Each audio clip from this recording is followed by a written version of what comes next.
Hello ma'am, welcome to Bollywood span. Thank you. First of all तो आपसे यही जानना चाहेंगे कि आप किस कोरियोग्राफर हो। आप टैरो कार्ड रीडर भी हो, साथ ही आप स्पिरिचुअलिटी में भी बहुत चीज़ें मानते हो, वास्तु देखते हो, मल्टी टैलेंटेड। इन सारी चीज़ों को बैलेंस कैसे करते हो? उसका एक ही आंसर है मेरे पास कि जब आपको कोई काम करना अच्छा लगता है तो आप सब बैलेंस कर लेते हो। सेकेंडली, मेरा जो डेट ऑफ बर्थ है 14 अक्टूबर है, तो आपने इंस्टा रील में भर भर के सुना होगा that 5 is the most balance number.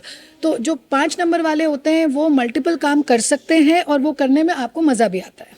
But ma'am, आपको कब रियलाइज हुआ कि tarot card is your thing? See my family is full of artists, like तो उसमें क्या हुआ कि कई बार ऐसा होता है कि आप कुछ एक्सपेक्ट करते हो लाइफ में, आपको मिलता नहीं है। I am also a gold medallist in economics and a doctorate in arts and education. तो क्या हुआ कि बहुत सारी चीज़ें मेरी उम्मीदों के नीचे जा रही थी, तो मुझे समझ नहीं आ रहा था। तब मैंने गुरु की दक्षता में ये टैरो शुरू किया एंड आफ्टर दैट मैंने अपना एक इंस्टीट्यूट बनाया जिसका नाम शेरनो एंड हील है। तो मैं और मेरे हस्बैंड प्रमोद, हम दोनों हीलर्स हैं, कोरियोग्राफर्स हैं, साथ में सब काम करते हैं।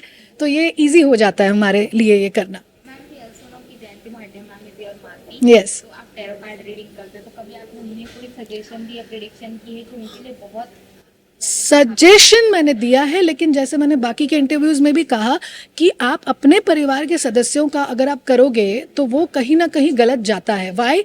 द रीज़न बीइंग बिकॉज आप न्यूट्रल पर्सपेक्टिव नहीं दे पाते हो। आपको लगता है मेरी मासी है तो उनके साथ सारी चीज़ें अच्छी होनी चाहिए, लेकिन लाइफ वैसी होती नहीं है, ऊपर नीचे ग्राफ जाता रहता है।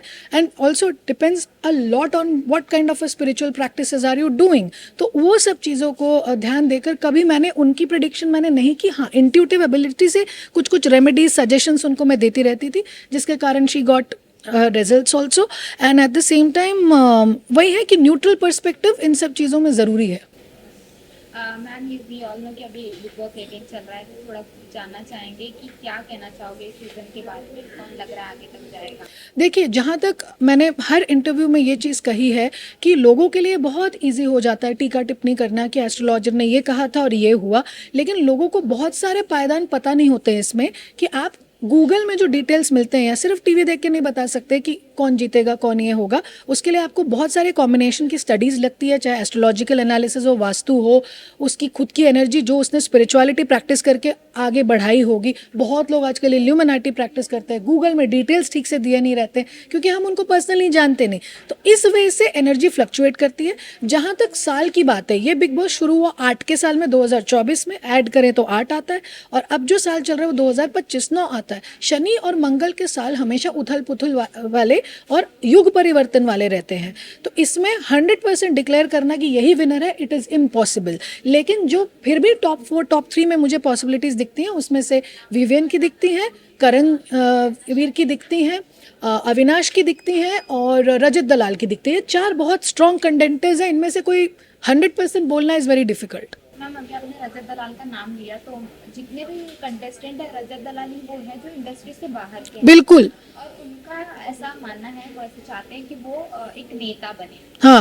आफ्टर बिग बॉस, या फिर उनकी ख्वाहिश है, वही उनकी मॉम ने भी यही कहा था। हाँ। तो डू यू थिंक कि वो उनके करियर का ठीक रहेगा? हाँ, बिल्कुल ठीक रहेगा, बट रजत जी को वही है कि वो जितना जितना अपने दिमाग का उपयोग किसी गुरु की दक्षता में करेंगे, उनकी एनर्जी वैसे है। अगर उनका कोई स्पिरिचुअल मेंटोर है तो वो बहुत अच्छा कर सकते हैं, उनमें पोटेंशियल बहुत है। आप ये खुद ही उनके ग्राफ से या ऑरा से जान सकते हो कि कुछ नहीं होते हुए भी वो इतना टॉप में पहुंच गए। बिकॉज सोशल मीडिया इन्फ्लुएंसर हैं, ठीक है, अच्छी बात है, मगर जहाँ पे फेमस पर्सनालिटीज़ आ जाते हैं ऑलरेडी, जो इतने साल से फेमस हैं, उनके साथ टक्कर देकर लड़ना, अगर आपका लक स्ट्रांग नहीं है तो आप वो नहीं कर पाओगे। बट उनका graph is going to be decent. Ma'am, lastly 2 question आपसे पूछूंगी। पहला, क्योंकि घर में 2 जोड़ी हैं, Chum and Karanveer and Eisha and Abhiram, दोनों दोस्ती बोल रहे हैं, लेकिन वो दोस्ती की से बढ़कर ही कुछ बॉन्ड दिख रहा है। हाँ। तो लगता है कि इन दोनों जोड़ी में से कोई आगे शो के बाहर एक साथ रहेंगे? देखिए, जैसे मैंने अगेन कहा, जो भी डिटेल्स मेरे पास अवेलेबल है उसके अनुसार जहाँ तक बात अविनाश की आती है और ईशा की, if I am not wrong, उनकी आती है, तो ईशा कंफ्यूज्ड है, अविनाश अट्रैक्टेड है, ये मुझे लगता है। अब उनके रिश्ते को थोड़ा समझने के लिए वक्त लगेगा, दे आर नॉट श्योर। जहाँ तक बात आती है करणवीर की एंड चुंग की, तो उसमें Chung is a very emotional person, Karanveer is actually getting attach to her. लेकिन ये जो साल है अगेन मैं कहना चाहूँगी कोविड के समय से लेकर के 2040 तक की चाहे जितनी गहरी और जितनी पक्की रिलेशनशिप हो सबका टेस्टिंग होगा, बिकॉज जिसे हम ग्रे लिजर्ड पैच बोलते हैं जिसमें 35-35 40-40 साल पुरानी शादी भी टूट जाती है. So one needs to be very cautious. अगर ये टिक गए तो अविनाश और ईशा से ज़्यादा मुझे चांस लगता है करण और झुमका. Thank you so much ma'am. Last सवाल ये हाँ जी. कि ऑन एंड ऑफ अगर आप बताओ तो कौन टॉप 2 या टॉप?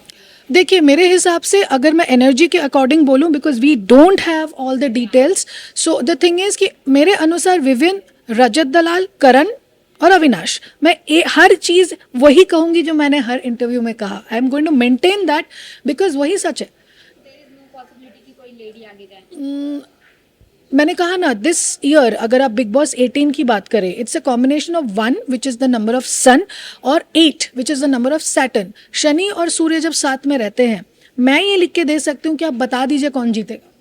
अगर कोई बता देता है तो वो ईश्वर है फिर. That's the thing.